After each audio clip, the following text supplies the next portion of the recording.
If you've ever experienced a hernia, you understand it can be quite painful. Here today to talk about the warning signs and treatment options for a hernia is Dr. Beau Aldridge with Baptist Medical Group. Good morning, Dr. Aldridge. We're so excited to have you. Good morning. Good morning. Thank you. We're already having a lot of fun, so I anticipate this is going to be a very interesting topic. Absolutely. Yes, absolutely. It's something I'm very interested in, that's for sure. Well, I hope so, since you're here to talk about it. But first, I want to know about you. Tell us a little bit about yourself and what you do. Okay. Well, I'm Beau Aldridge. I'm originally from Pensacola, Florida. Cool. We like Pensacola natives. Yeah. You don't see that as much anymore, I feel. Yeah, I think that the town has really exploded since I went to Catholic High and graduated and have been away for about 20 years now, and now I'm coming back. Well, we're happy to have you back. Thank you, thank you. I'm one of 9 children, big family, so I've got a lot of brothers and sisters running around. That's crazy. Here. Are you the youngest of 9? No, I'm third from the top. Oh, okay, Yeah. wow. Okay, so one of the older siblings. Yeah. That's really neat. Thank you.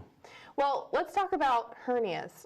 Okay. I don't know about this topic. I'm kind of anxious. I don't know why. It feels like it has bad connotation or something. But I want to know, what is a hernia for someone that doesn't know, and how many different types of hernias there are?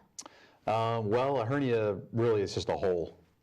So that's Okay. That's basically what it is. So Yeah. your body has different layers. So you can have a hole in your abdominal wall. That would be called a ventral hernia. You can have a hole lower down in your groin area, and people call that a groin hernia or an inguinal hernia. You can have a hole where your esophagus comes down and meets your stomach, and that's called a hiatal hernia. And you can have one at your belly button hernia or umbilical hernia. So there are many, many more types of hernias besides those, but those are probably the most common. I would imagine having a hole somewhere in your body would be pretty painful. Yes, it can be. It can be, and that is actually one of the symptoms that people come to us complaining about is pain. So what causes a hernia? I would imagine stress is probably one of the causes, or no? Is that a misnomer? Yeah, I think, a lot of people, it's kind of interesting, people that don't study this commonly, or they think stress or heavy lifting, coughing, anything like that. People think that causes hernias, but if you look at the research, really the main factor that has been associated with hernias is a family history of hernias. So there is a genetic link somewhere, and that's really what we believe is probably the most common reason for hernias. Other things do contribute to hernias, such as age. So as you get older, the chances that you will develop a hernia increase. And there's been some correlation with smoking as well, although that's not 100%. So. Yeah, smoking causes a lot of issues. Absolutely, for sure. absolutely. For sure. Don't stay away from that. Yeah, don't recommend it unless you want to see a lot of doctors. Right. So, what are some hernia symptoms and signs? You mentioned one of them. Yeah. So the most common symptoms and signs are pain and a bulge, or like a hernia as a hole. So if you have a hole in your abdominal wall, you'll feel a bulging out of your intestines. So I think those are 2 of the most common signs. Some things that are a little bit less common, your intestines can actually come through the hole, and they can become obstructed. You're starting to freak me out. Or trapped You're really in there. starting to freak me out. Yes, they can be dangerous. They can be. That sounds very unpleasant. So any other symptoms or signs that people should be aware of? Those are probably the main ones. If you have a hiatal hernia, that's the hernia where your esophagus meets your stomach. Sometimes that can cause nausea. Well, and it sounds like some of those symptoms could be related to a lot of other things. So how do you know when it's not just, indigestion or something, and you need to go to the doctor and have it checked out? Well, if it's a bulge in your abdomen, you can usually feel it or see it. So those are the main reasons why people come in. They notice a bulge, or maybe one of their family members notices a bulge either in their abdomen or in their groin, or they begin to develop pain in one of those areas. So those are, I think that if you have pain or you feel a bulge, or if you're experiencing chronic nausea or vomiting, things like that, then you should just come in and see a doctor, come see me, and we can examine you professionally and figure out whether or not you do have a hernia. So I'm kind of interested to know, this is a little bit segueing into a different track, but how did you become interested in hernias? Like one day you decided I want to be a doctor, and then the next it's I want to work on hernias. Like how did someone fall into that? Well, it's kind of interesting. I think for me, when I went to college, actually, I was initially in engineering for the first couple of years of college, so I was always very interested in structural reconstruction, and which is also part of my interest in surgery. And in medical school, I studied hernias and did a presentation at a national meeting on hernias. And from there, I just continued my interest, and whenever there was a meeting or an opportunity to learn more about hernias, I took that opportunity and just have continued to read and learn about it. And the changes that have occurred in hernia surgery, especially in the last 5 years, with the advent of all these new techniques as well as new ways to fix hernias, I think really interests me. So.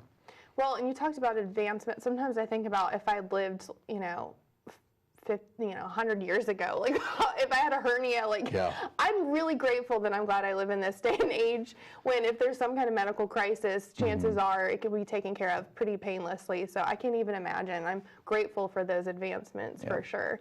And especially for doctors who take the time to study it and aren't just, willy-nilly. But tell me about some of the treatments for hernias. So there are basically 3 different ways you can do hernias or fix hernias. You can fix them open with an open incision. You can fix them laparoscopically with a camera through small incisions, or you can fix them robotically which uses a camera but uses robot assistance. So that's those are basically the 3 ways to fix them. And then depending on what the situation is, would help me decide along with the patient how we would fix a hernia. So I think women in general, hernias really are more common in men. But if women get hernia, the best way to do it is laparoscopically because women can get small hernias in uncommon locations that can be difficult to see through an open incision. But if you do put a camera in, you can see the entire abdominal wall. So that's beneficial. People with recurrent hernias, if you've had a hernia repair before, then if you look at the data, it's better to have that done laparoscopically the second go round. So those are just some things that help us. Also with the laparoscopic hernia repair, you can get an earlier return to activity. So if you're a younger person and you're very active and you can kind of get back to work earlier with laparoscopic hernia repair. So if you've had a hernia once, are chances pretty high that you're going to have a hernia again or not, depending on what kind of treatment you've had the first time or what your family history is? Yeah, it's kind of interesting. If you look at people that have inguinal hernias, hernias in the groin, they're also associated with hiatal hernias, or the hernias where the esophagus meets the stomach. So, if you have a family history of hernia, if you have one hernia, the chances of you developing another hernia are actually higher than the normal population. Right.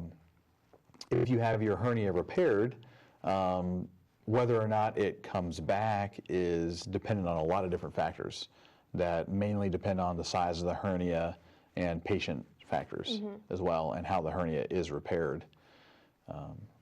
So what about preventative measures? I mean, you can't really do much about your family history, but what if you know that you have a family history of hernias and you don't really want to experience that? I don't know why anyone would.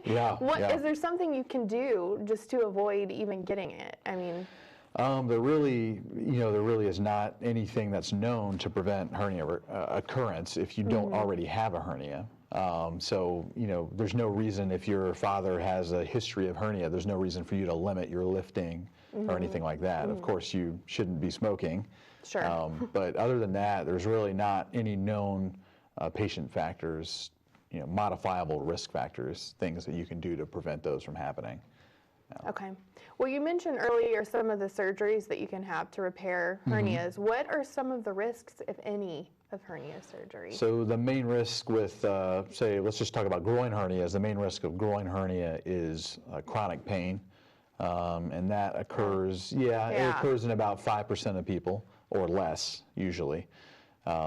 So that's probably the most common, and recurrence.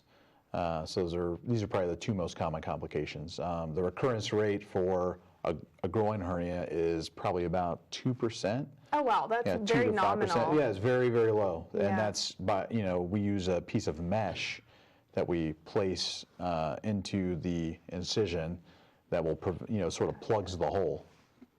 So how long will it take to recover from a surgery? It kind of depends on what the surgery is. If you have a large abdominal wall hernia, it will take longer. If you have a groin hernia, which are the most common, that will take probably about 2 weeks before you get back to your absolutely normal activity. That's not too bad. Yeah, yeah. Not too bad. Well, this is a lot of great information, and I'm sure our viewers are going to want to know more if they've experienced or maybe they have a family history. So can you kind of point them to where they can check out more information? I think probably the best resource, on the internet is probably the American Hernia Society. They have a lot of information on there, and that's I'm a member of that society, and we use a lot of the information there to track our outcomes, and they have a databasing application there where we are entering all of our patients into that database, so we can track all of our hernia outcomes to make sure that we're doing the best for our patients. And that's also a resource that patients can look and find hernia surgeons and things like that. Perfect. Well, and I think we also have your phone number on the screen, but the website for Baptist Healthcare is ebaptisthealthcare.org, I believe, too. So I'm sure if they want to give you a call, it's easily accessible. Absolutely. But thank you so much for joining us. We really appreciate you sharing this information with us. All right. Thank you. Thank you.